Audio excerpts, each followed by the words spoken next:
جی بسم اللہ الرحمن الرحیم. Welcome to Rifa international online classes میں کیسر افتخار آپ کا انسٹرکٹر بیٹا حاضر ہے، جو آپ کی پہلا آن لائن لیکچر ہے ایجوکیشن پارٹ 1 کا. اس میں آج ہم پڑھیں گے کنٹریبیوشن آف فلسفی ٹوورڈز ایجوکیشن، یعنی کہ عمل تعلیم میں فلسفہ کا کردار کیا ہے. تو is a very very important question, جس میں ہم یہ بتانا چاہ رہے ہیں کہ اور سیکھنا بھی یہ چاہیں گے کہ جب ہم تعلیم پر عمل ہوتا ہے تو اس میں فلسفہ کیا کردار ادا کرتا ہے. تو یہاں پر یہی ہے کہ عمل تعلیم میں فلسفہ قدم قدم پر رہنمائی کا فریضہ سر انجام دیتا ہے. عمل تعلیم اور نظام تعلیم کے تمام عناصر کو آپس میں مربوط، یعنی کہ اکٹھا، ہم آہنگ اور ہم رنگ بنانے میں فلسفہ انتہائی اہم کردار ادا کرتا ہے. یعنی کہ کسی کو کوئی چیز سکھانی ہے بچوں، تو اس سے پہلے آپ کا فلسفہ اپنے امپورٹنس میں لینا ہے، اپنے یعنی کہ اس نے آپ کا کردار کو بنانا ہے، اس نے آپ کی تعلیم کو کس طریقے سے دوسرے تک پہنچانا ہے، یہ فلسفے ہی کی وجہ سے ہے. ٹھیک ہے.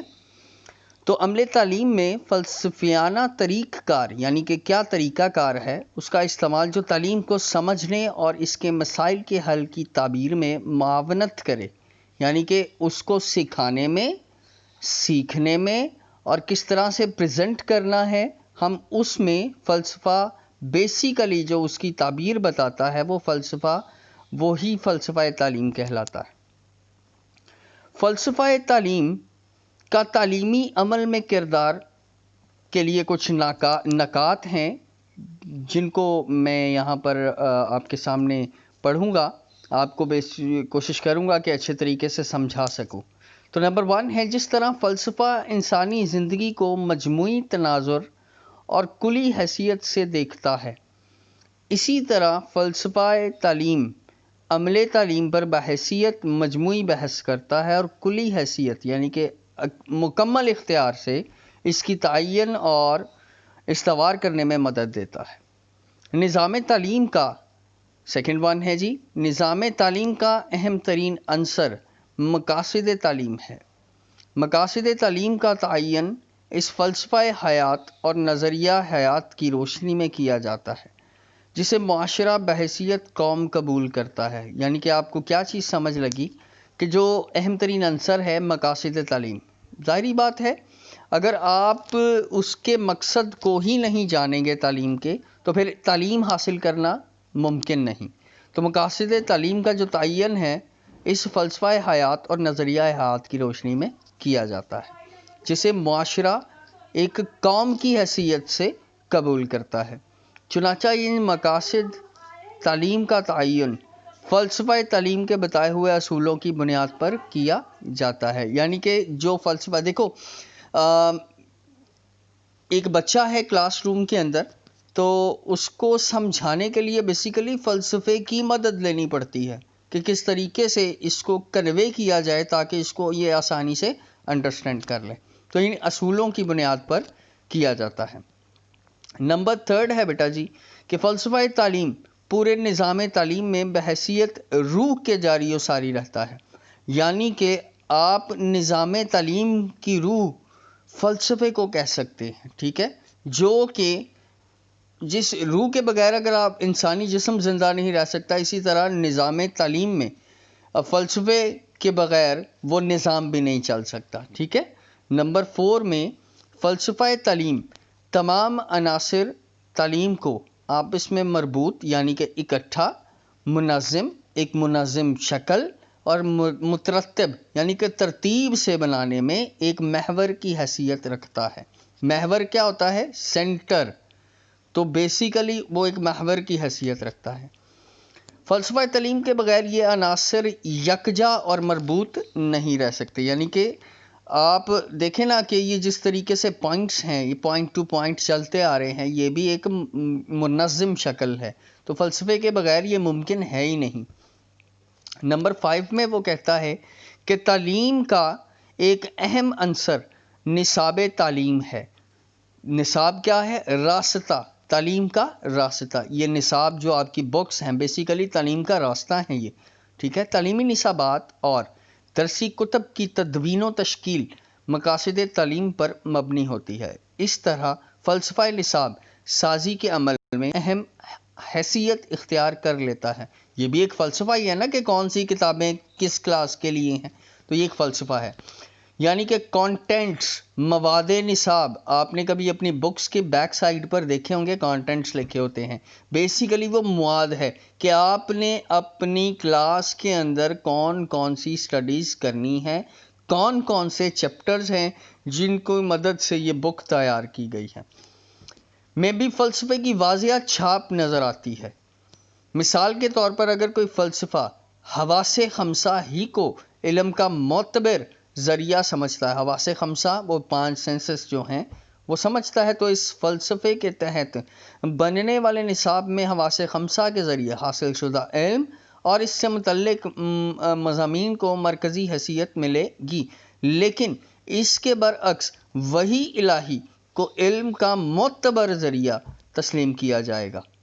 ایسے نصابات اور مواد نصاب میں قرآن و حدیث اور اس کے معاون علوم اور مضامین کو مرکزی حیثیت حاصل ہوگی، یعنی کہ وحی الہی ذرا اوپر کی بات ہے۔ ہم اپنی عام سٹڈی کی بات کرتے ہیں تو وہ فلسفہ ہی ہے جس کی مدد سے یہ یعنی کہ آپ کا کورس نصاب راستہ ترتیب دیا گیا ہے، ٹھیک ہو گیا بیٹا جی۔ اس کے بعد ہے نمبر 6 پہ حکمت تدریس بھی نظام تعلیم میں اہم عنصر ہے۔ اس سے مراد وہ تمام سرگرمیاں یعنی کہ ایکٹیویٹیز جس میں عملی تدابیر ہے، یعنی کہ کس طریقے سے عمل کروایا جائے، اور وسائل ہیں اور جن کی مدد سے وہ کیا جائے، جن کی مدد سے مواد نصاب طلباء تک پہنچایا جاتا ہے، یہ بیسیکلی فلسفہ ہی ہے۔ یعنی کہ کس طریقے سے پہنچایا جائے وہ طریقہ بیسیکلی فلسفہ ہی آپ کو سکھاتا ہے۔ حکمت تدریس میں بھی فلسفے کا کردار بڑا اہم ہے۔ حکمت تدریس مواد نصاب کے مطابق ہوتی ہے اور اس میں فلسفیانہ نقطہ نظر پیش نظر رکھ کر تدریس کا انداز اختیار کرنا چاہیے، یعنی کہ کس طریقے سے پڑھانا ہے، کس طریقے سے راستہ اختیار کرنا ہے، کون سا نصاب لینا ہے جس کی مدد سے اسٹوڈنٹ کو پڑھایا جا سکے، ٹھیک ہو گیا بیٹا جی۔ دونوں پہلوئے پیش کرنا کافی ہے کیا، ٹھیک ہے، اور اس کے قبول یا رد کرنے کا معاملہ طالب علم پر چھوڑ دیا جائے۔ ظاہری بات ہے جی کہ آپ کے سامنے ایک فلسفہ دیا گیا ہے، اگر تو قبول ہے اسٹوڈنٹ کی طرف سے تو ٹھیک ہے، نہیں تو پھر اسٹوڈنٹ بھی اپنا راستہ چینج کر لے گا۔ استاد نے دیکھنا ہے پوری کلاس میں کون کون بچہ یعنی کہ اس کے مطابق چل رہا ہے، ٹھیک ہے، نہیں تو کچھ اسٹوڈنٹس ویسے ہی چھوڑ دیں گے۔ اور یا اس موضوع کا خاص پہلو طالب علم کے ذہن نشین کرایا جائے۔ کہتا ہے ایک یہ رستہ ہے کہ وہ کون سا ایسا طریقہ اختیار کیا جائے، جیسے ہم نے اللہ کے فضل و کرم سے جس طریقے سے میں نے آپ کو لے کر چلا ہوں کہ کچھ ٹاپکس پڑھا جائے، کچھ پڑھے جائیں اور اگلے دن اس کو یاد کر لیا جائے، تو یہ ایک طریقہ کار ہے نا، یہ فلسفہ ہے ایک۔ اس طرح فلسفیانہ انداز فکر کے نتیجے میں تدریسی حکمت عملی میں فرق واقع ہو جاتا ہے۔ مثلاً ترقی پسند فلسفے میں علمی آزادی کو تدریسی حکمت عملی کے طور پر اپنایا جائے گا، جبکہ روایات پسند فلسفہ میں ذہن سازی کو ترجیح دی جائے گی، ٹھیک ہے۔ یعنی کہ وہ کہتا ہے مثلاً ترقی پسند فلسفے میں بھائی آزادانہ ماحول دیا جائے نا، آزادانہ علمی تدریسی حکمت عملی کو اپنایا جائے کہ جس طریقے سے بھی وہ اسٹوڈنٹ آنا چاہے وہ آ جائے، ٹھیک ہے بیٹا۔ اس کے بعد ہے جی نیکسٹ پوائنٹ میں 7 نمبر پہ تعلیمی عمل میں تنقید، تبصرہ اور تعبیر کا معاملہ بھی فلسفے کے تحت ہوگا۔ جیسا فلسفہ تعلیم ہوگا اسی انداز میں حقائق اور تصورات کی تعبیر و تشریح کی جائے گی۔ یہ تو بہت ہی اچھی سی بات کر گیا ہے کہ جیسا فلسفہ تعلیم ہوگا اسی انداز میں حقائق اور تصورات بھی تعبیر و تشریح کی جائے گی، ٹھیک ہو گیا۔ نمبر نیکسٹ پہ ہے